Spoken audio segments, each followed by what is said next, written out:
know that it's time for us to get going. So I'd like to welcome everyone here to the International Water Resources Association webinar for the role of SDGs and WASH initiatives in a water scarce world. Our panelists today include Eduardo Borgomo, an honorary research associate at the University of Oxford in the United Kingdom, Natalie Chinguet Hernandez, a PhD student at the Universidad de Los Andes in Colombia. If he's able to join us, he's Kanjara Daniel, a founding director of COSIDI in Kenya, and Navita Ilango, a PhD candidate at Anna University in India. And we'll be moderated here today by Basil Dahir, the assistant research scientist at the Convergence Research Incubator at Texas A&M Energy Institute. Now, as you probably know, this is a webinar hosted by the International Water Resources Association, and the IWRA is an international network of researchers and practitioners who work on a multidisciplinary range of water resource issues. We are a nonprofit, non-governmental educational organization, and the IWRA provides a global knowledge-based forum for bridging disciplines and geographies by connecting professionals, students, individuals, corporations, institutions, everyone who's concerned with the sustainable use of the world's water resources. I think today's event is a really great opportunity to kind of highlight that, because we are featuring work from the Young Professionals Task Force. And so that's really a group, as I'm sure Basil will speak about here soon, but it kind of brings together a lot of students and young professionals from many different backgrounds to kind of be able to move forward on issues, discuss, and have events like this all around water resources. And I think this is a really good example of the work that we are able to do as an organization. So we're really happy to have everyone here today, and we have a really great panel. Like I said, these are all young professionals, people who are emerging in the field, and I'm hoping that this will be like an opportunity for people to say, in 10 or 15 years, you'll say, I remember when that guy she was young, and I saw a presentation, a webinar by them, and it was amazing. And now they're huge in the field. So I'm looking forward to the future rock stars of the water world here. So today our panel is going to talk about, as I said, the role of the SDGs and the WASH initiatives in a water scarce world. And we're going to explore the challenges that are caused by water scarcity. And those include questions about physical scarcity or economic scarcity, other ways people are able to understand these questions, not just issues of not having enough at the tap, but also about able to access water as well. And the way they're impacted by issues such as, for example, now COVID-19. So we're going to be able to look at this through a wide range of options and lenses. And I think what I like about this webinar today is that we also have some very diverse case studies. So, when we look at questions like the SDGs, our panelists are going to look at different ways to explore how we value water and looking at questions around the human right to water and sanitation.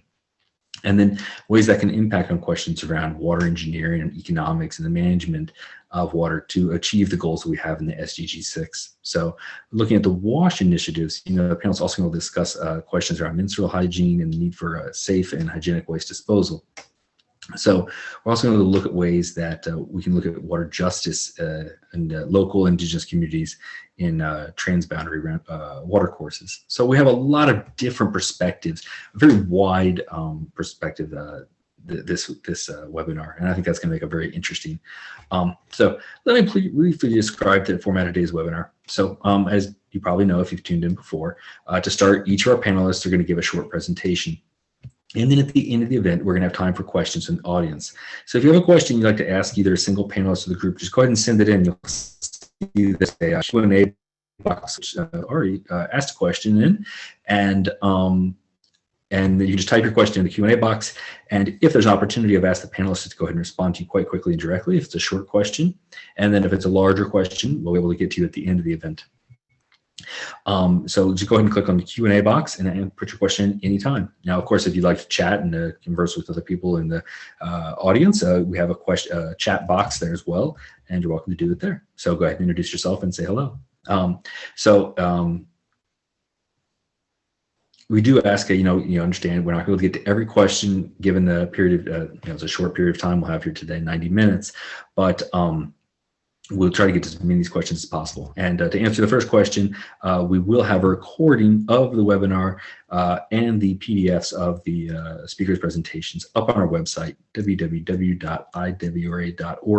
a short period of time after the event. So give us time to get everything together, and we'll be happy to let you share those with your friends and watch our webinar as many times as you like.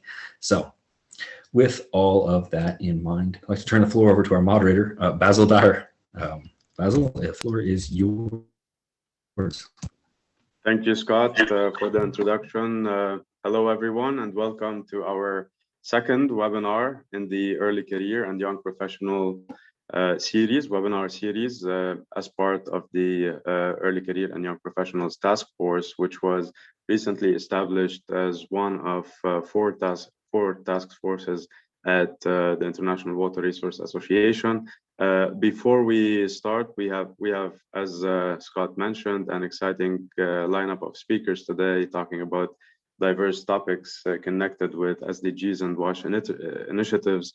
I'd like to take a couple of minutes to just quickly introduce to you the task force for those of you who are joining for the first time or are not familiar with our task force. So this task force got established later last year, and it's one of four task forces at IWRA, including one on water security, water and climate change, and groundwater. I encourage you to go on the IWRA website to go check out all the exciting initiatives and activities each of these task forces are doing, including a lot of the work that we've been doing at the Early Career and Young Professionals Task Force. To give you a quick idea of our objectives as a task force, our objectives are to better understand the needs and interests of early career professionals, increase the engagement of ECYP members in topics and activities across different media platforms. Webinars is one form of those platforms. We've also launched a social media campaign last month where we're soliciting 1-minute videos from early career professionals to highlight the work that they're doing, in addition to a global networking water cafe that we started also last month, and we plan to have another one of those networking engagement cafes later this month as well. So stay tuned for that. We had a very interesting networking session last month, and we're hoping to get more people engaged next time.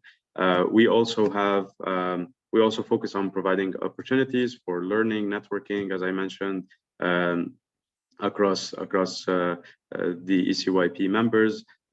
We are determined to create a stronger voice for early career and young professionals across different activities at IWRA, and to further build those connections also with other international organizations as well. So to give you a quick overview of the working groups, we have 4 working groups, one focused on the social media campaign, one on the webinar series, which is led by Amrisha, who couldn't join us today because of a cyclone which is hitting India as we speak. So we wish her well. The 4th working group is outreach and partnerships, as well as the mentorship program. So all of these different working groups are led by different early career and young professionals, and have members that are supporting that working group. And as you go on the website, you can learn more about what each of these working groups are doing as part of this task force. So without further ado, I'd like to introduce our first speaker. As we mentioned, we have an exciting lineup of speakers. We're going to be talking about rethinking water for the SDGs, valuing water, looking at post-COVID menstrual trends, attitudes, and practices, and looking at water security in Latin America beyond COVID-19. And to start, we'll start with Eduardo Borgomeo. an honorary research associate at University of Oxford in the UK, who's going to be talking to us about rethinking water for SDG 6. Eduardo, the floor is yours.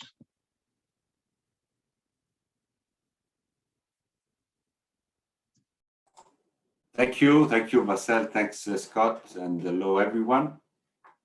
Let me maximize here my presentation.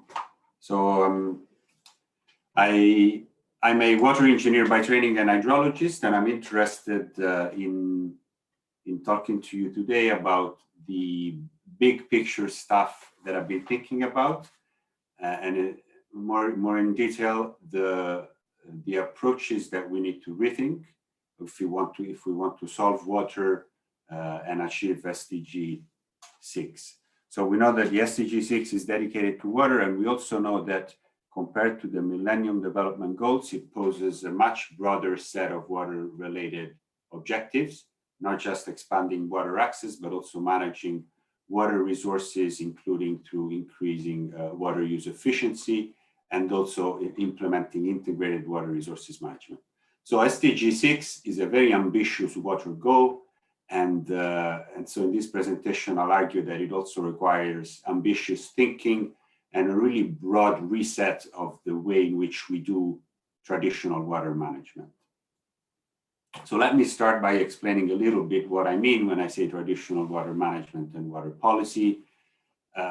In the past, when we tried to solve water, we did not, first of all, we did not integrate water solutions with other sectors, for instance, energy or agriculture.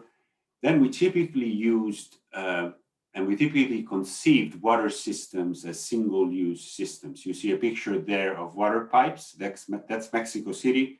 Water is piped to the city, consumed, and then discharged away to pollute some other river basins. So we do not recycle, we do not see water use as something, as a loop, we just see it linearly as something that needs to be delivered and then discarded. Our water solutions are also carbon intensive. As you know, water is heavy, pumping requires lots of energy and causes emission. And then the fourth bullet point is very important. Our traditional approach to solving water was always trying to minimize costs. So we were always trying to find the least cost solution to close a supply-demand gap. If I have a city, I need to bring water to the city to meet the demand in the city. I want the investment, which is the least cost. And I only value that investment in terms of that cost, and I do not look at the other important aspects that investment might bring, and we'll discuss them later. And then finally, and I think we'll hear more about it, water is not valued in the sense that it's not just the economic value of water, but more broadly cultural, environmental, and spiritual values of water that were not really considered in traditional water policy solutions. So what do I say? We need to change this if we want to achieve the SDGs and SDG 6. And I suggest that we need to change three paradigms which have been driving water policy in the past. The first one is the economics one, perhaps the most important one, though less discussed, especially in water circles. If you think about it, there are not many water economists around. This is very important. We need to change this, and we need to start valuing water in the sense that we're not just trying to identify a water solution because it's least cost, because it's more economical, but we also need to start valuing other things. And here is an example of what's been done in London, in the UK, where the water utility has tried to identify solutions to meet the water supply demand gap, not just in terms of the lowest cost, which you see there on the left in blue, but also in terms of other things, the least environmental effect, the ability to cope with future challenges, that's what we call flexibility and robustness, and also sustainability, in this case, it's emissions. So we start ranking and evaluating our options to respond to water challenges, not just in terms of how cheap they are, but also in terms of how good they are at managing what economists call externalities, so environmental impacts, and also other things. Is this investment to solve water flexible? Can I change it 10 years from now if I see that the climate impacts have been worsening. So this is really something that we need to get better at, rethinking our water economics to go beyond simple economic prescriptions of minimizing costs and getting the price right. The water economics is much more difficult than that. Then the second paradigm I want to discuss with you, which is closer to my area of expertise, is the water engineering paradigm.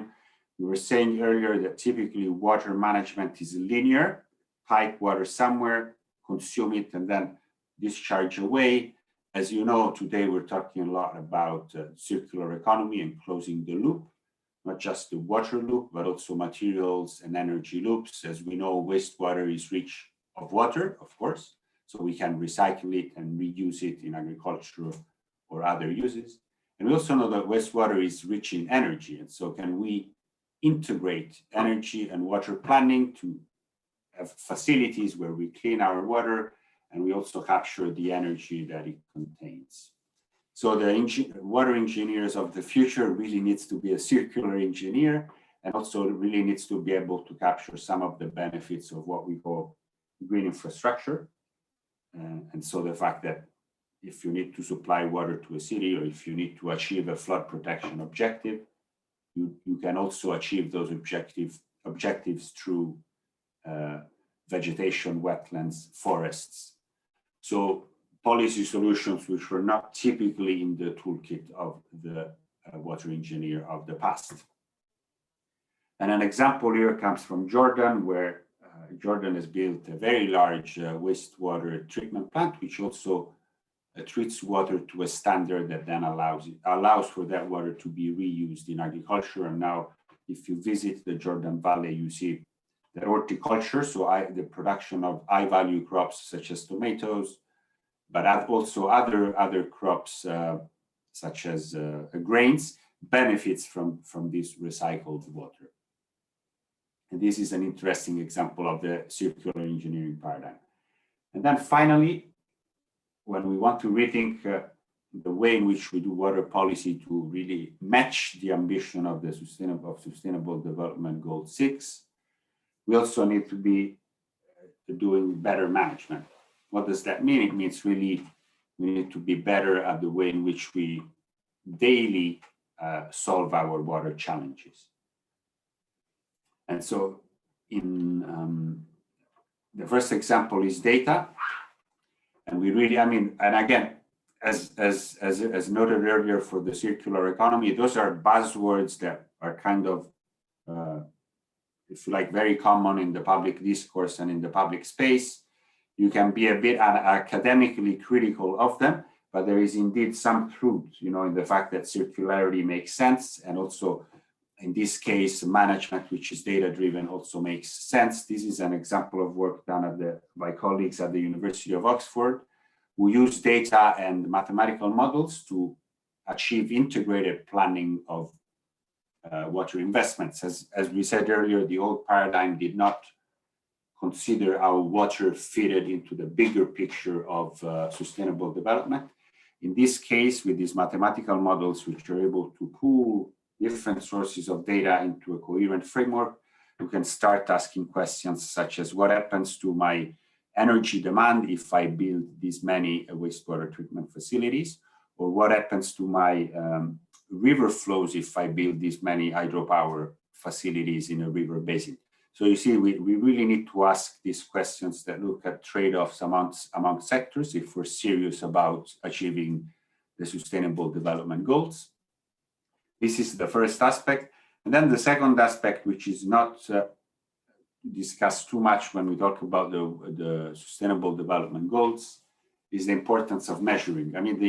You all know the old saying, you cannot manage what you don't measure. This is very obvious, but paradoxically, we're still not very good at measuring water. In many parts of the world, we talk a lot about increasing efficiency, more crop per drop. So the fact that we really want to save water. However, we don't know what the starting point is. We don't have a baseline because we haven't been measuring water availability and consumption in a very coherent way. The slide shows an example that tries to do this, what we call water accounting, which is a systematic assessment of water availability and demand in a given context. We tried to do this in the context of Pakistan. And the purpose of this was not to get accurate information, but was more to convey, so more of a communication tool to convey the importance to decision makers of trying to really understand water availability and demand and then map those so as to then be able to identify solutions that can really save water. So really stressing when a novel water management paradigm is really based upon water accounting and full measurement of water uses and consumption. Only if we do this, we are going to be able to address water scarcity and increase water use efficiency, especially in agriculture. And then the final slide, which kind of seeks to conclude, goes back to these three paradigms and the fact that we really need to revise them and work on them if we're serious about the SDGs. The first one is the economics one, as we've said. We need to value the scarcity of water, which means sometimes using pricing instruments, but also the literature tells us that pricing is never a simple solution. Non-economic incentives are very powerful as well. So we're talking earlier about communication and also quantity restrictions. In some places, it's better to cap water use and leave some of the water to the environment, for example. And then in economics, we need to start valuing flexibility and not just try to minimize cost. We also want to maximize flexibility in the long term. Engineering, we want to integrate a green infrastructure and also close loops, so achieve the water circular economy, if you like. And then finally, and very important, we want to harness the data of evolution to properly measure water. And again, you'll see lots of buzzwords in this final slide.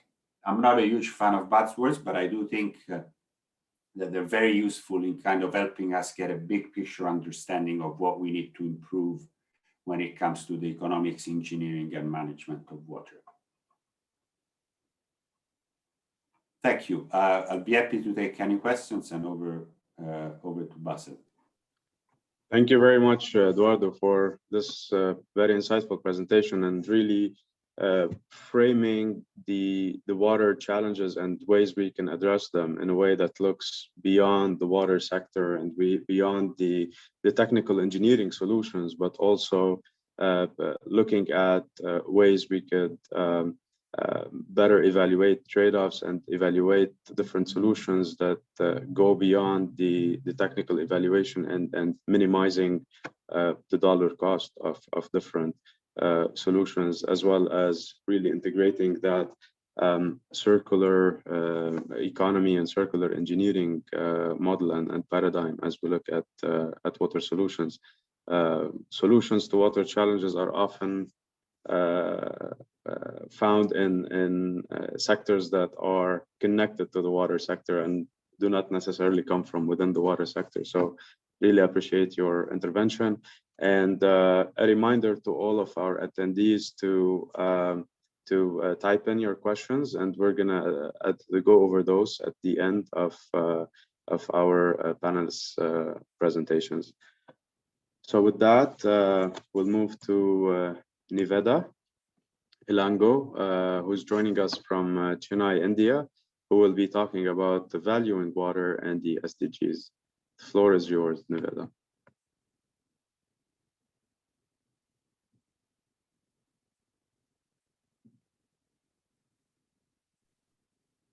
Thank you, Basil. Am I audible to you all? And is my Yes. slide visible? Yes. Okay, thank you. Warm greetings to everybody. So I'm here from India. I'm here to share my views on valuing water to achieve SDG 6, which is clean water and sanitation to all. So looking at the global perspective, 1 minute.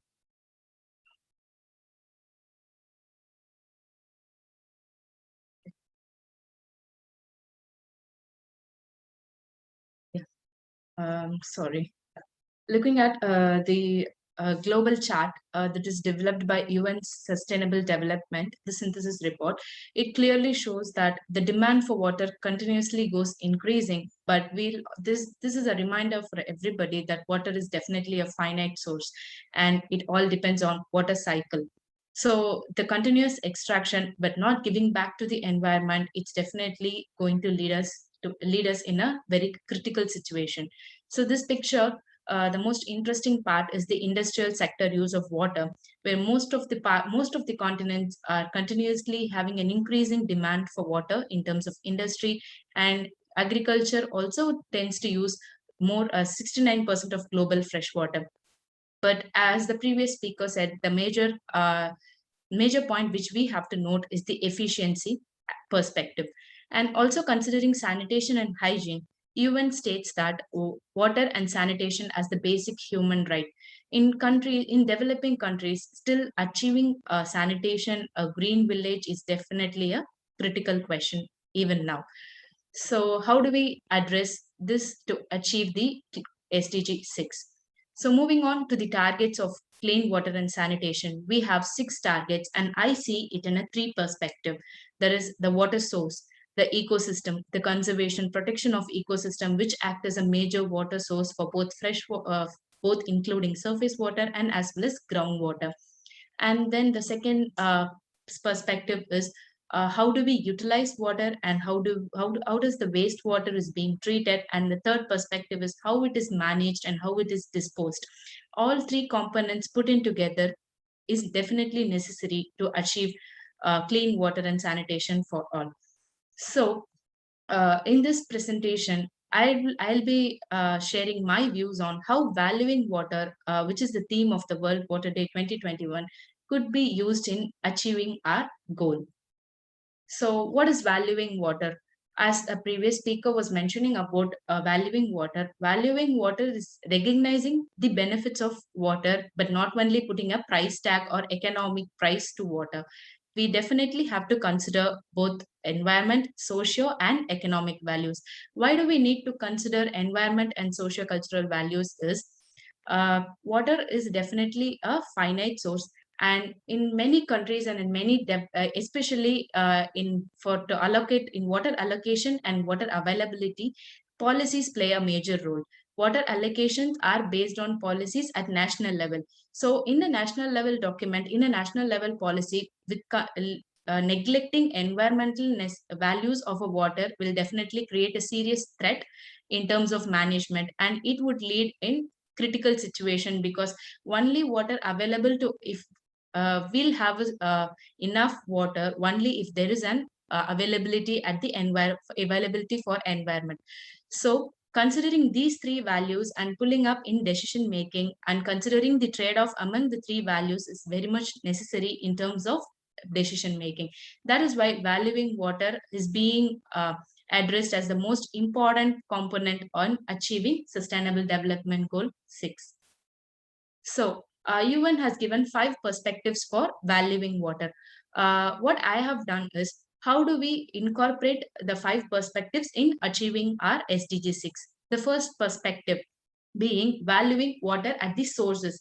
So what is a major source of water across the globe? It's either surface or it's from groundwater, and groundwater, as we all know, the extraction of groundwater is keep on increasing continuously. So how do we restore the ecosystem which is supplying us with water? So I would also like to mention that this decade 2021 to 2030 is considered as UN decade of ecosystem restoration. So how are we going to restore ecosystem?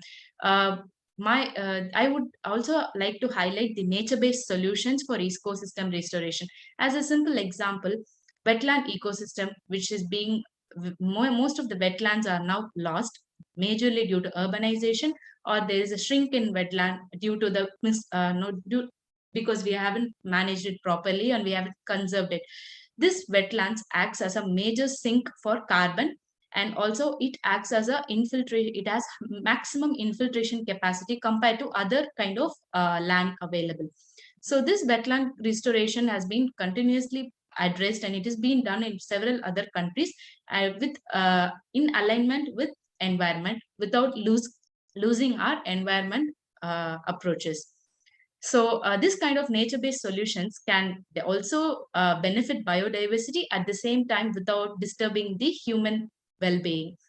And even now in India, we are facing severe cyclone at the western side of India.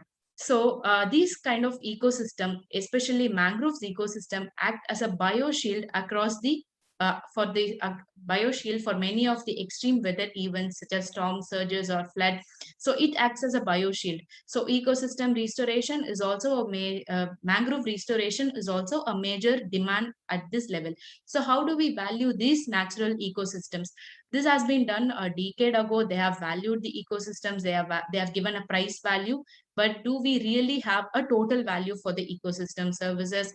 Because most of the in developing countries and also in the coastal communities, most of the livelihoods are dependent on a ecosystem. So valuing water at the sources could be a major step in achieving our SDG 6, because our main goal is to have enough water availability and also at the correct quality and quantity for people to use it. So moving on to the second perspective is valuing water infrastructure. So we have, I have two pictures on my slide. The first picture is depicting a green infrastructure and the second picture is a community level wastewater treatment. So what is the difference between these two approaches is, the first picture is clearly an urban scenario where green infrastructure is necessarily to use the runoff that's going across the urban area, because most of the urbanized cities are now paved and there is no possibility of infiltration of stormwater runoff. So green infrastructure could be a major attempt to capture this natural runoff and also to protect the city from flood. And the second picture is on community level wastewater treatment. I also see the major difference between urban and rural is the availability of land. Even now in countries like India, the rural cities lack proper wastewater treatment. Most of the water are either let into the natural streams or into the groundwater. So this is definitely going to affect the ecosystem level, and we are going to have a critical water scarcity. So treating at the community level could be a better solution to maintain this balance between the fresh water and the wastewater. So because in rural we do have sufficient lands, and these lands could be used for stabilization ponds or oxygenation ponds. Those kind of innovative solutions at the community level could be one of the solution for effective wastewater treatment. So this is the second perspective. And valuing water at the infrastructure is not merely identifying the water prices for the infrastructure of wastewater pipelines or freshwater supply. It should also consider what are the environmental impacts it is creating due to the wastewater is creating to the environment. Moving on to the third perspective, this is valuing water services, which is very much necessary in current situation, because very hygienic sanitation and clean drinking water is the need of the hour in such COVID-19 pandemic. So Stockholm Environmental Institute has created two scenarios. The first scenario being clean risk management and the second scenario being green resource management. What is the difference? Clean risk management is creating a clean village with 100% household having proper sanitation facilities and they are having enough facilities for both hand washing and as well as toilets with clean and neat management. What is green resource management is a green village having 100% productive household, as I mentioned earlier, with a community level water treatment. So in countries like Jordan, as the previous speaker, I would also like to mention Jordan as one of the countries which has been adopting pricing policies for drinking water management. But even at the start, they found it very difficult for water pricing as an incentive to improve water management, but it happened only after it was coupled with the public awareness programs. So in in drinking and sanitation, I find integration between the policy decision making and public awareness is definitely a need to attain valuing water services and also SDG goals relating the sanitation. And the fourth perspective is majorly addressed by many theories, many research, water for different sectors. There is agriculture, energy, industry, and we have different sectors using water at different levels. But what do we really do is we consider only a demand management. Demand management is nothing but understanding the demand and allocating water, considering to make it effective and efficient. The water used to be efficient. But what really happens is it really efficient is a big question. Is water definitely used more efficiently? So that is why certain organizations are now adopting integrated water resources management, which has been in theories for many decades, but now it has been developed as a practical approach. Integrated water resource management states that water is for everybody. Water is for nature, water for food, water for people, and also water for industries. The major goal is achieving the economic efficiency, social equity, and also environmental sustainability. So, integrated water resource management, if adopted in agriculture or any other industry, moving from water demand management, it has to look at the consumption pattern. Water consumption management. What is the real consumption? How can we make it more efficient? As a small example, in our country, we have subsidies for the motors that are used in groundwater extraction, but definitely there is no study if the motor is really efficient. They get subsidies and they extract groundwater, which is going to be a continuous story. So there should be a analysis and a study on what is the consumption pattern really and that is happening in agriculture sector. So this is how it has to change from demand management to consumption management. And finally, the fifth perspective is definitely understanding the socio-cultural aspects of water. Water is definitely needed for any kind of recreational activity. It's considered spiritual in many countries. So valuing water in terms of recreational and socio-cultural aspects will definitely help in achieving previous mentioned perspectives, because in case of ecotourism or in case of cultural values, making the people understand the value of water, highlighting its cultural value or spiritual value would definitely let the community to understand more on water and importance of water. And this could be one of the most important aspect to attain the previous perspectives. So finally, I would like to say that attaining SDG 6 is not attaining SDG 6 on clean water alone, but it has impact on several other sustainable development goals. The great direct impacts is on ecosystem restoration, on climate action, and it gives good health, because cleaner sanitation definitely gives good health and well-being, and it also acts as direct and almost all the SDGs are have a direct or an indirect impact from water availability and water resources. So I would like to say that valuing water needs to be taken in a serious way, and it has to be valuing water, not only putting a price tag. We have to understand the holistic approach. And if these 5 perspectives are taken in a correct way, and if these could be implemented, definitely achieving SDG 6 at 2030 would be easier, comparing to rather than understanding each and every perspective, doing it individually. A holistic approach is definitely a necessary one. I thank IWRA for giving me this opportunity to share my insights. Thank you. Over to you, Basil. Thanks a lot, Niveda, for such a very interesting presentation and very important topic, sharing different perspectives on the value of water and the importance of integrating what we understand of the value of water in decision-making processes, while keeping in mind that the value of water could be different from different perspectives for different stakeholders. So I'm curious to actually hear more from your side and from your perspective, maybe in the Q&A session, on how do we better translate those values into the decision-making process. So perhaps you could reflect a bit more on some of your case studies or experiences, but we can get back to that in the Q&A. Thanks a lot, Niveda. We'll move to our last speaker for today. We have Nathalie Chingate Hernandez, who's joining us from from Bogota, Colombia, and who will be talking about water security in Latin America beyond COVID-19. The floor is yours, Natalie.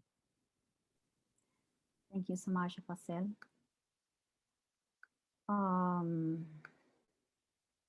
And thank you very much, International Water Resource Association, for this invitation. As mentioned before, my name is Natalie Chingate Hernandez. I'm a doctoral student in political science in Los Angeles, Bogota, Colombia. I'm part of a research group known as Estudios Globales, or in English, Global Studies. This group is recognized by the Ministry of Science and Technology here in Colombia. The results presented during this conversation are part of the research activities under the guide of Carolina Urrego and the supervision of Jean-Marie Chenot, who are professors at Los Angeles. The research activities were part of what we have called exploratory research, which goal was to get a better understanding of the access to potable water to wash hands regularly to prevent the spread of COVID-19 in Latin America. The exploratory research took place between August 2020 and March 2021. We found that 75% of the population in Latin America and the Caribbean have access to drinking water, including rural and urban areas. Is that enough, or what is missing to provide water security 24/7 to everybody in Latin America? To solve those questions, the presentation is divided into 3 parts. The first, I describe some data related to COVID-19 and the access to safely water in Latin America. Second, I'll compile some of the initiatives related to water security in our region, identified by social organizations and international institutions.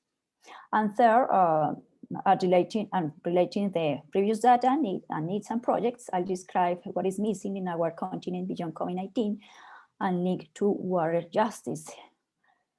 About the first part, from COVID-19 and the access to water in Latin America, Brazil is the Latin American country most affected by COVID-19. As of May 2021, I have updated this data. The country has reported approximately 15 million cases. It was followed by Argentina with 2.86 million confirmed cases of COVID-19. In total, Latin America has registered more than 3 million diagnosed patients. The record of deaths per 1,000 people has increased also during the last few months. Brazil, for instance, has 2,039 people, followed by Peru with 1,900 people. Then we find Mexico and Argentina. And it is known washing hands regularly is an essential measure to prevent the spread of the virus, according to the World Health Organization. What about the access to potable water in Latin America? I'll just mention, for example, I start with Brazil. There are almost 35 million people out of a total population of 213 million people who don't have access to clean water. About indigenous people, 9.8% of the total Latin American population is indigenous. And of this population, 8 million indigenous people have problems with domestic access to safe water, making frequent hand washing almost impossible. Finally, Venezuela and Peru. In Venezuela is another example why there are constant water shortages, and 80% of the people don't have access to potable water over a total of 28 million people. And in Peru, 60% of its population have access to drinking water over a total of 33 million people living in the country. How to tackle COVID pandemic when governments cannot offer a water supply service to everybody under the principles of continuity and quality? I want to underline the active participation of social communities and international organizations. In our research work, we understand social participation as a social design initiatives. What does it mean? It's a theoretical perspective, which one of its goals is to improve how people build human to human versus human to environment connections. And a strength of this perspective is that social participation promotes local participation and projects addressing access to water specifically. And a weakness that it requires governmental and international support. From the other side, the design of international institutions, I could mention that is also a theoretical perspective, which one of its goals is to support national and regional actions towards the fulfillment of human rights in general. And a strength is that it could, this design could push national agendas to improve access to water. And a weakness is the absence of a coordinating agenda and a common perspective about water justice.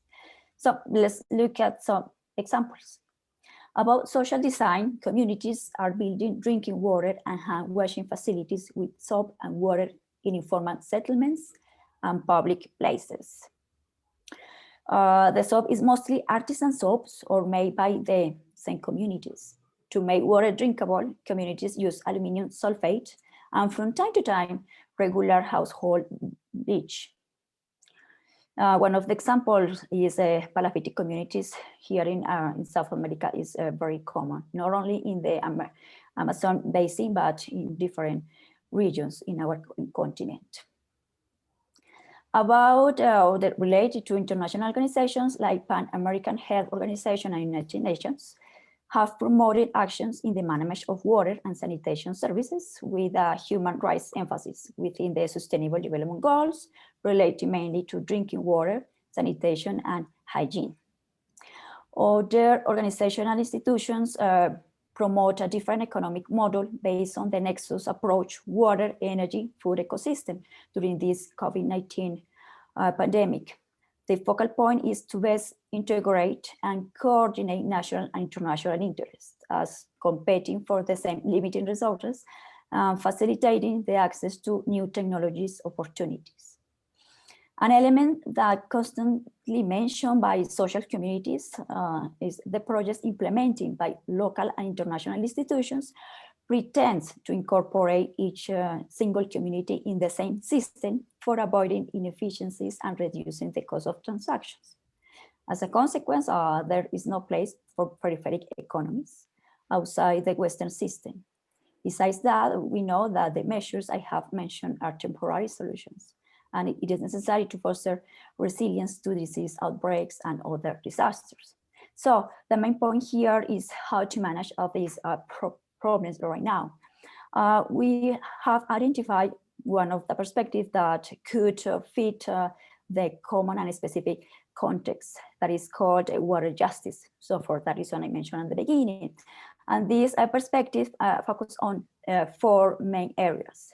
The right to cultural difference, I mean how plurality could be put or recognized among normative measures. The right to governance and political co-decision, so until which point co-decision could be defined and be real and be contextualized, because we have mentioned that it's not easy taking into account, for instance, the palafite communities. It is not a space, for instance, to manage a proper system or a traditional system. The conception of a management system should be changed. Until which extent is one of the questions. Therefore, our focus is right to socio-ecological integrity. And we have seen that it's not just a problem of a specific community to fight deforestation, for instance. It's about nation and it's about international community also involved in that problem to solve that problem at least. And finally, the right to distribute equality, and how, as Niveda has mentioned before, it's not just the right to water to people, to human beings, but also for animals and for plants in general. So up to now, we could say that this kind of perspective, water justice, could articulate 4 elements: interactive, societal, and academic endeavor to generate knowledge as a common element between communities and traditional institutions and international institutions, and how allocate these governments to combine a struggle against water forms and material dispossession. In conclusion, social, governmental, and international actions shouldn't be considered in isolation as well. We have seen taking into account the Palafite communities, just an example. We need a coordinating agenda to provide water justice in Latin America. How? That's the part of the research that I carry out from June to December from this year. Before finishing my presentation, I want to mention that Colombia is not just facing water scarcity, but also social problems related to unemployment and lack of education. For that reason, you could listen to the news about the protesters' demands from April 18th to the present. So that's all. Thank you very much, Basil. Thank you, Natalie, for your presentation and for shedding light on some of the water scarcity challenges and what comes with it as we look at managing water past COVID-19. There's an echo, and I think that's, is that better now? All right. So thanks a lot, Natalie, and I'm sure there will be many questions. As I've been seeing, we have a lot of activity in our Q&A and chat sections, and there's a lot of interest and engagement. So we look forward to have more of that in our Q&A section. And for our fourth speaker today, we have Dr. Karanja Daniel, who's joining us from Kenya. Dr. Karanja is the founding director of the Community Socioeconomic Development Initiatives in Kenya, and he will be talking to us about post-COVID menstrual trends, attitudes, and practices. The floor is yours, Karanja. Can you hear us? Yeah, I can hear you. I can hear you. Thank you. Thank you, Basil.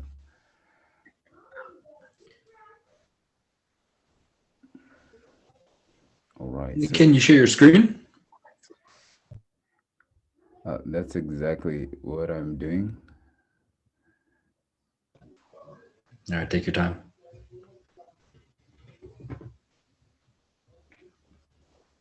There you go. That's better. We still can't see it. I see nothing. Okay, sorry.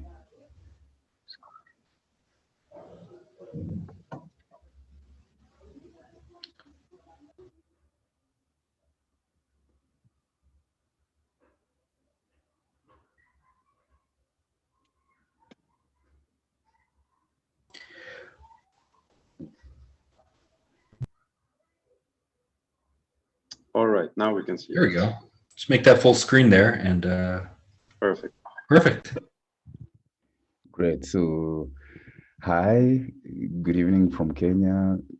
Good afternoon, good morning from wherever you are. My name is Karanja Daniel, as Basil has introduced, and I am a menstrual health activist and the founding director of our local NGO, that is COSEDI. So my presentation today is about post-COVID menstrual trends, attitudes, and practices, and we are looking at a promising approach to sustained innovations in water and climate action advocacy. So without further ado, so this is the presentation outline. I'll be looking at the definition of terms, SDG 6.2. We'll also be looking at the MHM policy, men and menstruation, awareness campaigns and sensitization sessions. We'll be looking at menstrual health research and advocacy, as well as capacity building, partnership or allyship, and the media engagement. We'll be looking at intervention summary, key takeaways, and contact information. So definition of terms. So what is menstrual health? We are lucky we've had the latest definition. This is the 2021 definition put together by a panel of experts. It's defined as the state of complete physical, mental, and social well-being, and not just merely the absence of disease or infirmity in relation to menstruation. So that is menstrual health. and this is a very comprehensive definition. It is unpacked further, but I just picked the main points. Climate action is defined as stepped up efforts to reduce greenhouse gas emissions and strengthen resilience and adaptive capacity to climate-induced impacts. And this is found on SDG 13, so you can follow that link.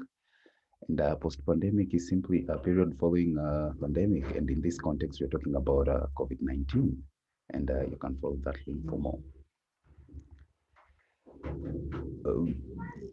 Sustainable Development Goal number 6, Target 2.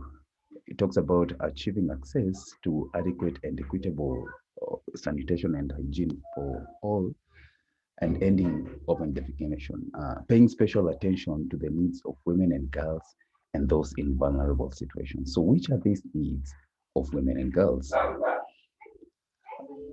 The MHM policy talks about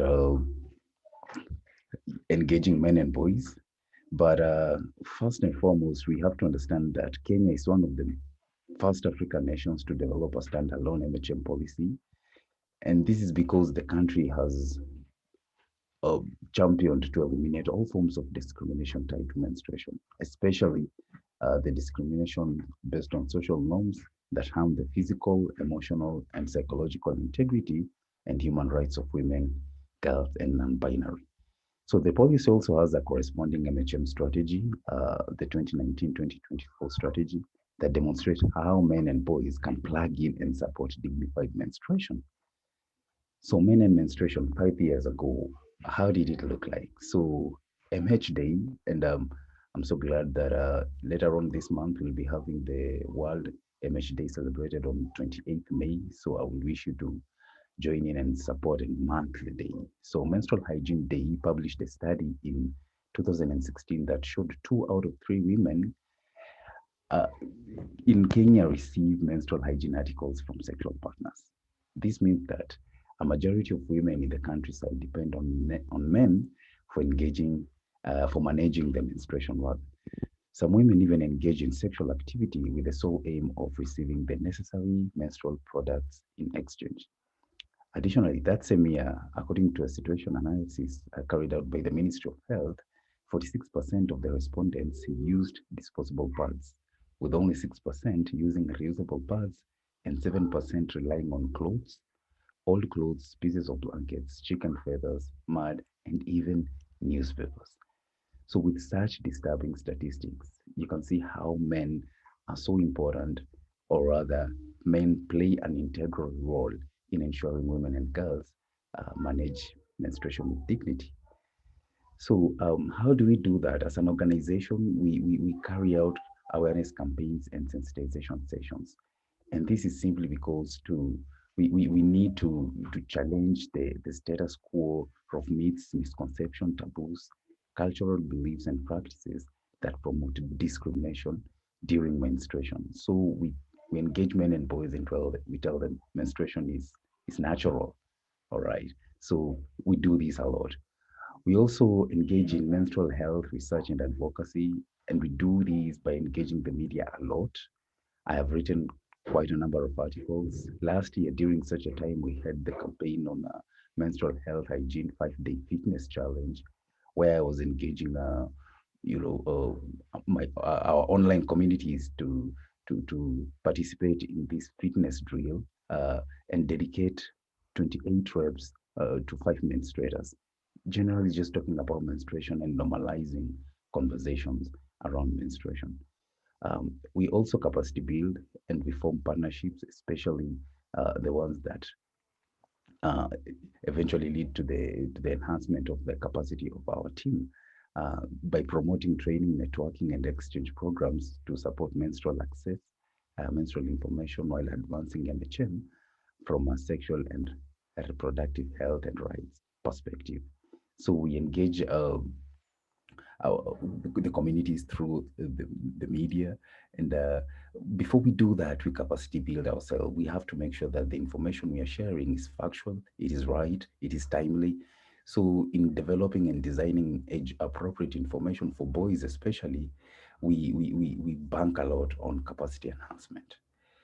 So in short, this is the intervention summary. So engaging men and boys is right there in the middle. And we do this through awareness campaigns, sensitization sessions. We do this through capacity building. We also do this through menstrual health research advocacy. Now, in our advocacy, that is where we focus on water accessibility. Remember, the Kenyan approach to menstrual health and hygiene is three-pronged. We have breaking the silence, management, and waste disposal, safe and hygienic waste disposal.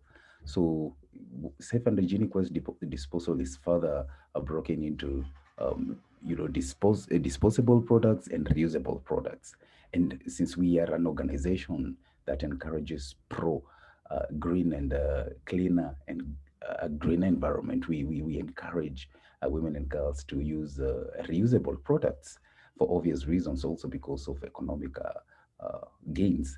So accessing water at household level is key for us. And that is why we engage men. This is because men are in most households, more often than not, they are the decision makers. And for us, it is important that they understand for women and girls, water is key. You know, for us men, we might go for 5. Back in high school, we used to even go for a whole week without showering, you know, and that is not possible. That is never going to happen with women and girls. So they need access to water, to always wash their bodies, to always wash these products as necessary as possible. So key takeaways for men and boys, women and girls at household level is normalize menstruation conversations, properly segregate solid waste and dispose. Remember, I was talking about climate action and how this whole agenda feeds into menstrual health and hygiene management. Without proper and adequate disposal mechanisms, we find non-biodegradable products thrown all over, and this is an environmental risk. So it is important that when we are disposing, the disposable menstrual products are segregated properly. Again, we have availing requirements for making reusable materials and ensure availability of clean water in private spaces. I've already talked about this. And private spaces is key. So we also partner with organizations that promote latrine use because some households do not have latrine completely. And this is a risk to the management of menstruation for women and girls. At community level, we have mapping areas where there is need, and of course pegging administration to the subnational government structures. This is generally because of sustainability. We want our interventions to be sustainable, so we work a lot with the government. We also enhance partnership with sector actors and players in advancing the menstrual health agenda. We just do not do this alone. We have this conversation with the community. Again, at the community level, they identify and champion the process of developing a practical, appropriate menstrual disposal mechanism. So at the community level, they also have a role to play in ensuring that women and girls experience dignified menstruation and are able to access water during menstruation. So programmers embrace appropriate community entrance approaches sensitive to culture and religion. Yes, this is what we do. Basically, we just do not, we have to understand the culture, the cultural background and the religious background of the community we are working with. Actively mainstream the broader goal of environmentally friendly menstrual interventions in WASH programming. And again, disposal and reuse of menstrual products is key. We also collaborate with agencies and government departments in water and environment sector. This is because MHM is not a standalone issue. You can't really do MHM interventions in silos. So you really have to partner with all these agencies, especially the ones in water and the environment. And finally, identify male MHM champions and prioritize media engagements to enhance allyship in menstrual programming. So this is what programmers do, and this is what we do, and this is what we are encouraging other programmers just to come on board. Remember, these are innovations that we are starting to establish. And finally, we have policymakers and donors. So the key takeaways is support policies, guidelines, and strategies that create enabling environments for sustainable menstrual waste disposal. Also, we encourage them to support research, advocacy, and resource investment, including financial requirements for sustainable menstrual health interventions. And finally, ensure pragmatic linkage between menstrual health intervention and climate action.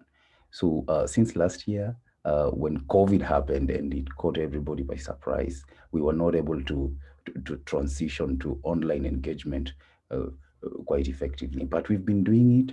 It's a challenge that we acknowledge everybody is facing everywhere in the world, and we are hoping that with time we'll be able to achieve menstrual equity, menstrual accessibility and availability through adequate water availability and accessibility. Thank you so much. Thanks a lot, Karanja, for this very insightful presentation and for introducing a more comprehensive definition of menstrual health, looking at the physical, mental, and social well-being and the role that men and boys could play in that process, and really the different kinds of stakeholders and different levels that could be engaged with that as we look at different WASH initiatives and the role they could play as well. So I can see that a lot of the Q&A section has been addressed. I'd like to thank our speakers for being this active in addressing the questions. I still see one remaining question, and I'll still give the floor to all of our speakers to maybe comment on the questions that they answered, just so that we could share that broadly with others. The one remaining question I see in the Q&A is to Niveda from Winnie, basically talking about asking you about your reflections about the impact of on pricing for low-income earners. So I guess what Winnie is getting at here is, as we look at the value of water and perhaps reflecting that in the price of water, how do we balance between access and ensuring the effective management through pricing? Do you have any reflections on that, Niveda? This is where I was mentioning that it's not about pricing, because if we put a tag or if we have a flat price for the water demand, based on water demand, if we have a flat price, it is definitely going to affect the low income earners. And definitely in countries like India, we have a low income group on a larger scale, because putting a price for water is definitely going to create conflicts between sectors. So this is where we require a strong policy on how do we price water based on consumption factors, and what do we really need. There are so many people who are directly dependent on water for their basic livelihoods. So how do we differentiate between domestic consumption, and how do we differentiate between livelihoods? And that is where an proper approach at a policy level that could only help, because merely pricing based on the demand is definitely not going to have positive impact on all sectors and all people at all income level. So I would say that flat pricing is it's being followed in many places of our country. So it should be based on consumption, and it should also have as we have for electricity, we should also have for water. So that is my reflection. And this is definitely, it's going to take it is a tedious process to have at levels and fixing levels and at this order of income. So it requires a vast study.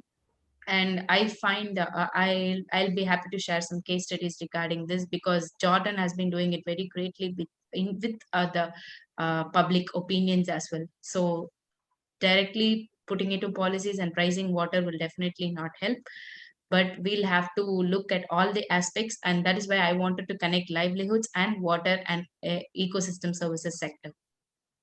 Thank you. Thanks a lot, Niveda.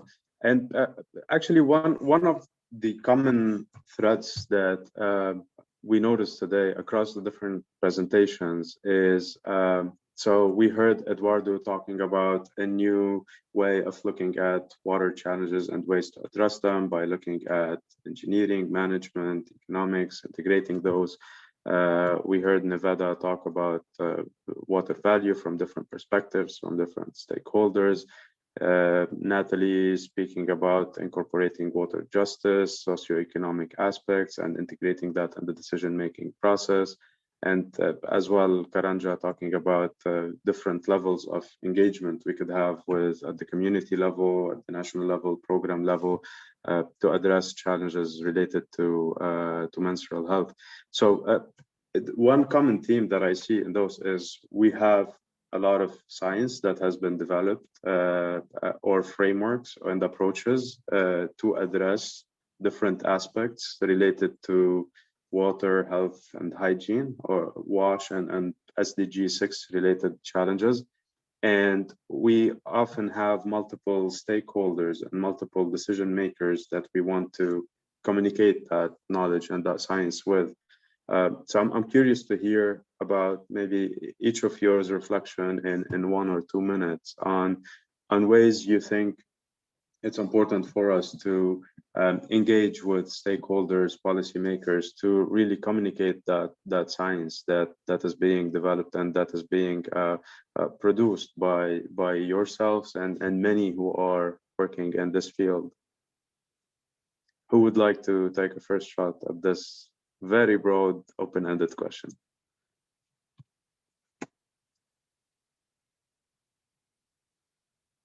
I would like to mention some elements that we have found. Our first focus was on the Amazon basin. We found that there are many treatments, there are a lot of information, but the problem here is that is not a common platform or, I don't know, instrument or software at least, that could be add information and knowledge at the same time. So knowledge management, it's so important right now, because what knows by a community about water should be a benefit for a local government, for instance, about politics and about health and about dynamics that is developed in a specific context. And a government like Brazil or Ecuador, maybe the president or the ministers don't know about specific problems and how to solve that, but the communities could have some communication and dialogues and projects at least, and could help to formulate a specific policy to provide water, in this case, for a whole community. So my point here is knowledge management could be the strong clue or the clue here to try to solve problems about water justice in Latin America. At least for the first view, we could see more details and characteristics, but could be mentioned that. Thank you, Natalie. Thank you. Any others? What I have, as you said, what I have noticed is that there are lots of frameworks, there are lots of research, there are lots of case studies across the globe in either implementing science or doing good some conservation measures at the community level. I find the connection between the science and the community level is lacking at in my country, to be precise. And I see it as 3 scenarios. We have a conservation scenario and we have a development scenario. It's either conservation at one point or it's development. It's development at one side and it's conservation at one side. It has to be linked. We have to have development at the same time protecting the resources, and that is where I always my research is on nature-based solutions, what it can do for having an informed management. The communities need to know there is a development based on this. Science has some kind of development to them. At the same time, understand the resources needs to be conserved. It is not either destructing all the mangroves to have better options of livelihood, or at the other point plantation of mangroves continuously on the other side. So it should be a balance between the conservation and also the development. So this link is majorly a drawback in almost all the frameworks which I've seen. But what interesting component is the reason framework for disaster management, which I look into more, is the SENDAC framework, which has a component of ecosystem in it. So this kind of incorporation is majorly necessary even in WASH initiatives. WASH is definitely not a separate component. Clean water and sanitation for all is mandatory and it's a right, but it comes only if we have clean water and if we have water availability for all. So this kind of linkages and interactions between the development and the conservation plays, it's a major drawback which I feel when I see the different studies across the globe. Thank you. Thank you, Nevada. I guess that early on engagement between research and the community is critical to the success of and the implementation of a lot of the research that is being developed. Any thoughts, Eduardo, for example, when you talked about the case study in Jordan and mentioned other case studies, and when you really talk about the importance of creating a more holistic evaluation that includes different metrics to evaluate different technologies or policies that we might be interested to adopt. What are your thoughts on the process of developing those metrics to make sure that they reflect what different stakeholders are interested to evaluate as we look at these trade-offs? Have you done that in the previous case studies you mentioned? Could you reflect on that? Yeah, thanks for the question, Marcel. And so maybe 2 comments. The first one on broader communication and let's call it stakeholder engagement. I think water professionals are not very well trained in this. So from an academic teaching point of view, we could spend more time training, students on communication and engagement across disciplines, and also with audiences that are not familiar with scientific terminology and so on. I mean, that's broad comment number 1. And then on comment number 2, which is a consequence of having been trained by a system that doesn't really teach you communication and so on. I don't have much experience in terms of, for instance, incorporating multiple views in developing metrics that measure performance of a water system, for example. And the example that I shared, for instance, from London, is based on work that the water utility there does in terms of a public consultation. So there is engagement, from environmental NGOs or the general public. Any individual can comment on the indicators that the water utility uses to choose investments, but I was not personally involved in those. So I have limited experience, but I know that increasingly there are experiences that go in this direction. Over. Thank you, Eduardo. You bring in a very important point of the need to train the new generation of water professionals and experts in communication, whether engineers or non-engineers, to be able to engage and develop research that is consistent with the challenges that are faced on the ground, and engage at an early stage of research development, so we don't end up developing research that only gets published but never gets implemented. So this is very important. Karanja, do you have any insights, any thoughts? Absolutely. Yeah, so I think moving forward, what we are seeing, and especially starting last year, is more synergized and efforts by donors brought together to support a common cause. And when I talk of a common cause in this context, menstrual health and hygiene, we've seen how donors have come to even step up action with regards to disposal of menstrual products. For example, it's common to incinerate. All right, it is common to incinerate, but how safe is the incineration? Remember, I talked about climate action in my presentation, and so when you incinerate, you just move the materials from here and you take them there. So all these are avenues that allow for research and advocacy, and I'm glad that resources follow function in Kenya. So if there are no numbers, if there are no tangible and evidence-based interventions with regards to particular aspects of menstrual health, then it might not really attract the attention and the resources.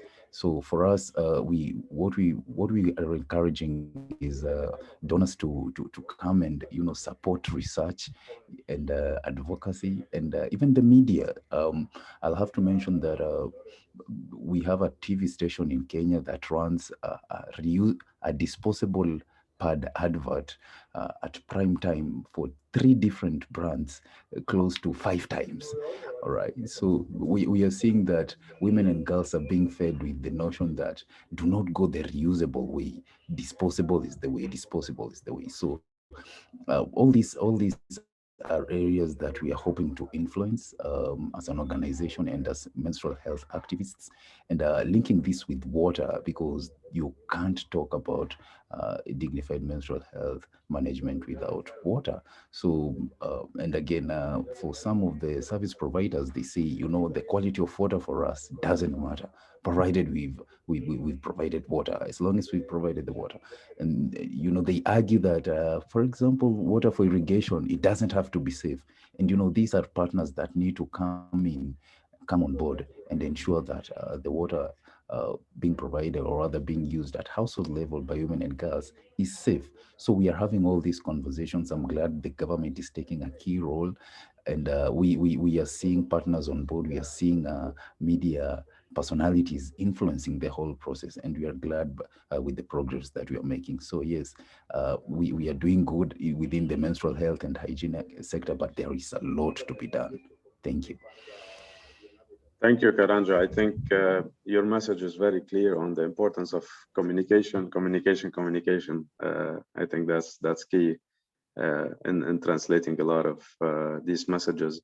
With that, I think we're getting close to the end of our session. I'd like to thank our speakers today. We really had a great, diverse presentations, and thanks for sharing all your experiences and perspectives on our topic today. And I look forward to future webinars, and thanks for all the attendees that have attended and engaged with our speakers, and hope to see you in future webinars organized by the Early Career and Young Professionals and others that are organized by the IWRA. Scott, do you have any final remarks to share? I agree with you. I think it was an amazing webinar, and I really appreciate the engagement, the time that our panelists took to come with us here today and share their insights and their research. So, I'd again like to thank the panel as well. So, big thank you to Eduardo Borgongo, an honorary research associate at the University of Oxford in the United Kingdom; Natalie Chinguet Hernandez, a PhD student at the Universidad de Los Andes in Colombia; Kanjara Daniel, founding director of Ghost CD in Kenya; and Nihida Ilongo, a PhD candidate and full-time scholar in a university in India. And of course, a big thank you to you, Basil, for jumping in here and being our last-minute moderator. Really was, you did a great job. So Basil Dahir, who's an assistant research scientist at Texas A&M Energy Institute. So just to remind everybody that, some of our panelists and IWRA, we're all on Twitter. So go ahead and give us a look up and a follow. And of course, if you're interested, we'd be happy to have your retweets and your likes. So please share with us on social media. And of course, we're also on LinkedIn. So if these presentations left you interested in learning more, go ahead and go to our LinkedIn webpage and continue discussion there, and follow us for more updates on the IWRA. So, I hope that everybody in the audience found these insights provided by our panel during special event just as useful and helpful as I did. I'm going to be doing a lot of thinking in the next coming days, and this will give me a lot of material. So I hope it also gives you material to work on in your either research or own practical work as well. Just to remind everybody in the audience again, the webinar was brought to you by the International Water Resources Association. We are a 50-year-old nonprofit, non-governmental educational organization, and we focus on bridging disciplines and geographies and connecting professionals, students, individuals, corporations, institutions, everyone who's concerned with the sustainable use of the world's water resources. Just remind everybody, recording of the webinar as well as the PDFs of the panelist speakers will be on our website, www.iwra.org. Just a little bit, give us a few days and we'll have that all up. So you're welcome to go there and watch the event again, or to share this with your friends. So if you're interested in learning more about the association, or we'd love to have you as a member, please go to www.iwra.org. So on behalf of the whole IWRA office, we thank you for viewing the webinar. Thank you for joining us today.